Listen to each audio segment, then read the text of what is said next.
மனிதர்கள் ஒரு 3 விஷயத்துக்காக உலகத்துல ரொம்ப பயப்படுறாங்க. அந்த விஷயத்தை உடைச்சிட்டு நாம அதுக்குள்ள போயிடலாம். கரெக்டுங்களா? சரி, மனிதர்கள் பயப்படுற முதல் விஷயம் எதுங்க? மரணம். 2வது விஷயம் என்னவா இருக்குன்னு நினைக்கிறீங்க? பண பிரச்சனை. அப்புறம் வேற யாரு? வேற கேள்வி எங்க? பயம். மனிதர்கள் பயப்படுவது எதுக்குன்னு கேக்குற பயம்தான். நோய். வேற அடுத்தது என்னங்க? பாம்புக்கு எல்லாம் பயப்படுவாங்க. 3வதா ஒரு விஷயம் இருக்கு, எல்லாரும் பயப்படுறது. எல்லாரும்னா 10,000 பேர்ல ஒரு நபரா யாரெல்லாம் இருக்கணும்னு நினைக்கிறாங்களோ அவங்க முதல்ல பயப்படுறது இதுக்குதான். சொல்லுங்க. மேடை பேச்ச, வெடிகுண்டு. ஆஹா, தீவிரவாதி லெவலுக்கு யோசிக்கிறாரு சாரு. 10,000 பேர்ல ஒரு நபருக்கு வரக்கூடிய ஒரு பயம். நீங்களாம் யாரு? 10,000 பேர்ல ஒருத்தவங்க. நீங்க முன்னாடி சொல்ற ஞாபகம் இல்லையா? பேச்சாளர்கள்லாம் யாருங்க? இதை நான் சொல்லுங்க, அவையார் சொல்லிட்டு போயிட்டாங்க.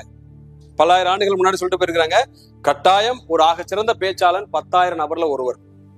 அப்ப நீங்க எல்லாம் 10,000 பேர்ல ஒருத்தர். அவங்களுக்கு வரக்கூடிய பயம் இது. கூச்ச பயம், மேடை பயம். பயம் என்ன பயம்? ரைட், பாத்துலாமா என்ன பயம்னு? இங்க பாருங்க, கூட்டத்தை பார்த்தா பயம். சரி, ரைட், ஓகே. கூட்டம் அது நமக்கு சேராதுன்ற மாதிரி கூட்டத்தை பார்த்தா பயம். Right, okay. கிரௌட் அண்டப்படக்கூடாது அந்த மாதிரி. சரி, ரைட். இங்க பாருங்க, 3வது பயம் எதுன்னு பார்த்துலாமா? இதுதாங்க 3வது பயம். கரெக்டா?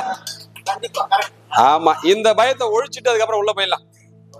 இங்க இருக்கிறதே என்ன பயம்னா, மைக்க பார்த்தாதான் பயம். உட்கார வச்சு பேச சொன்னா மணிக்கணக்கா பேசுறோம், என்னென்ன கதெல்லாம் பேசுறோம். மைக்கிட்ட வந்த இல்லையா? மைக்கு கையில பிடிச்சா மட்டும். இப்ப மைக்கை நீங்க பிடிக்கணும், மைக்கு உங்களுக்கு பிடிக்கணும். மைக்கை நீங்க பிடிக்கணும்னா என்ன பண்ணணும்?